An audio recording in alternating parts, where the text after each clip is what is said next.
Hello, Scrufftards and random strangers. Welcome back to the War Zone. I'm Scruffy, and this is Scruffy Tales. And I thought I would share some random thoughts concerning the reason for the Kharkiv Front. And I mean, we've all heard the three main reasons, or theories rather, for behind Russia's incursion here in the north. Uh, One theory is that it's all about creating a buffer zone. People from at the start thought they were heading straight for Kharkiv, and others thought this is a diversion to draw Ukrainian forces away from the front line to make it easier for Russia to attack. Or maybe all three in a massive combination. Who knows? It's still a bit unclear, apparently, what all of this is about. It could be a combination of buffer zone and drawing troops away.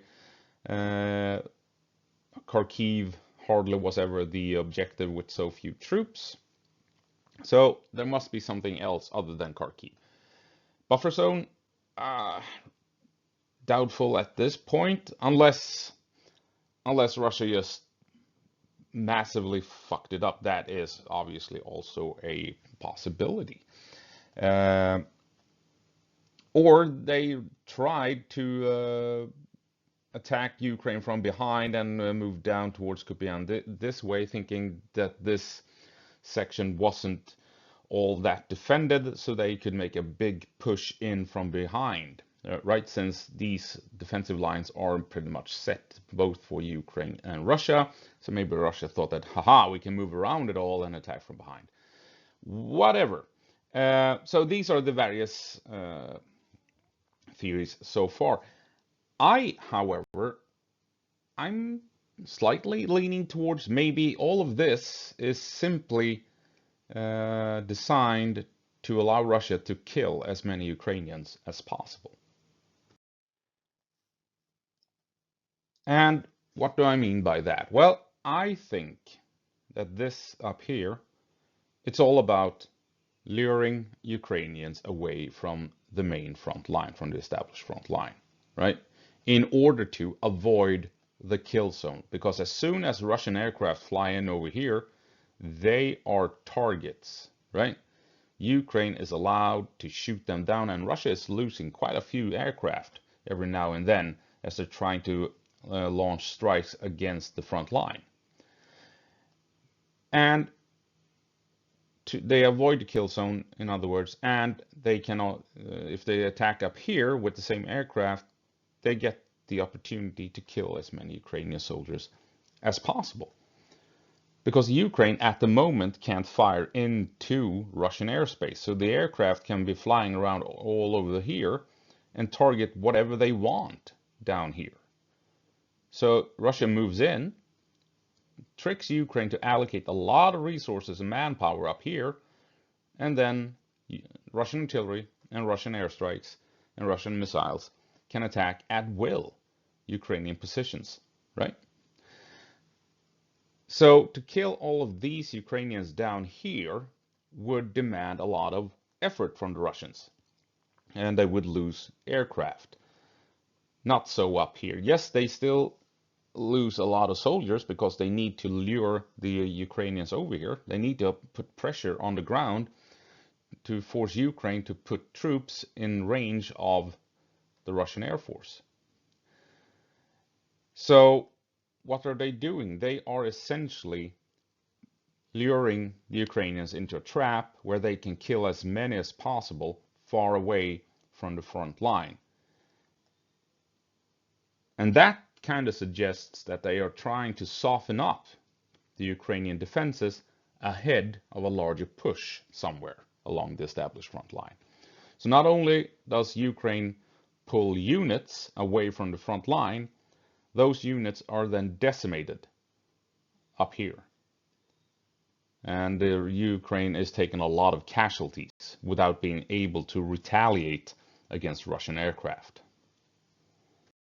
And here we have a military land map detailing the various units employed, deployed along the Kharkiv Front.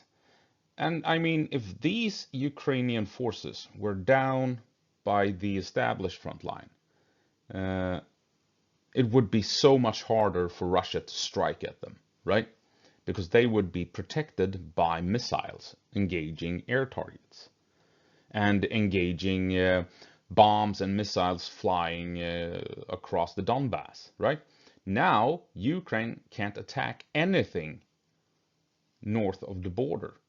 So when a Russian aircraft comes down here, drops bombs and missiles, and then makes a hasty U-turn, there's no chance for Ukrainian surface-to-air missiles to intercept those munitions as they fly in and strike Ukrainian troops on the front line, right? So these units have been tricked out of hiding, out of cover, and are now exposed, completely exposed to the Russian Air Force.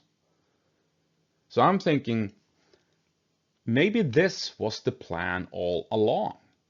Send in troops, not that many, as we know, the 30,000 that Russia put in place up here, that's not enough to make any substantial gains on the ground. But that is enough to warrant a response from Ukraine, to force Ukraine to send a shit ton of units to counter those 30,000 Russians. And all those Ukrainian units are now exposed to incoming fire from the Russian Air Force. So, like I said, if all of these units were positioned where they were pulled from, Russia would struggle to reach them with the Air Force. They would be protected by surface-to-air missiles, they would be protected by artillery and drones and what have you, and they would know the lay of the land, they would have prepared kill zones, kill boxes. It would be so difficult for Russia to target these units, since they would have prepared defenses, bunkers, trenches, and everything else, and all the technical support they needed to keep them safe with artillery and surface-to-air missiles and what have you. Not so up here. Not so up here. They have been taken from well-prepared defenses to shoddy defenses where they are right smack out in the open, and the Russian Air Force can just fly around here in the Belgorod Oblast as much as they want, dropping bombs 24/7, and Ukraine can't do shit about it. So that's why I'm thinking this was and is potentially an elaborate trap from the Russians.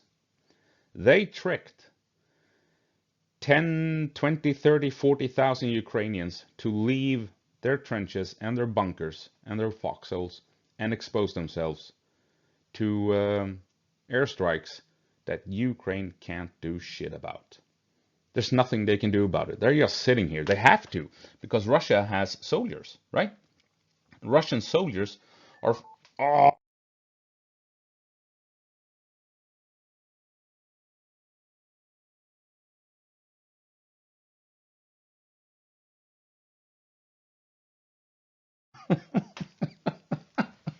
I was getting excited. I was getting fueled up here what I was talking about, and it shut down. All right. Anyway, so Russian soldiers, they're pushing in, and Ukraine has to move in units to stop them. They can't ignore this. So the Russian soldiers, they're the bait. They are bait. They are pushed in here simply to die. That's the whole point. They are put here so Ukraine can move in and shoot at them. But on the flip side, that's when the trap closes and the Russian Air Force flies in and drops an ungodly amount of bombs and missiles straight on the heads of the Ukrainian troops that can't do anything about it.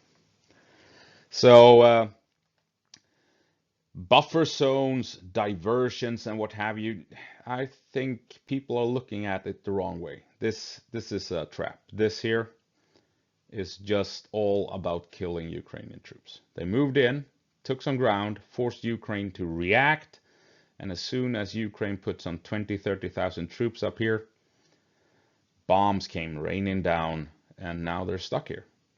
And they will get killed every day by the hundreds until the West allows Ukraine to launch missiles into Russia to attack aircraft within Russia. Because if Ukraine is not allowed to attack these aircraft as they're operating in the Belgorod Oblast, Russia will just keep sending troops in here. Ukraine will have to allocate more manpower to this region, and they will keep on dying to Russian bombs and weakening the entire front line as a consequence. More units will be moved up here as losses increases. And that means slowly but surely the entire front line is growing weaker. It's weakening as more units, more troops are allocated up here. Easy targets for the Russian Air Force. Away from the trenches, away from the bunkers, away from the protection of surface-to-air missiles. It's a trap. And Ukraine had no choice but to walk straight into it. And I'm thinking when the Russians have killed enough Ukrainians up here, they will launch an attack somewhere along the main front line. That's it. A bit of a doom and gloom video, unfortunately, but I think it's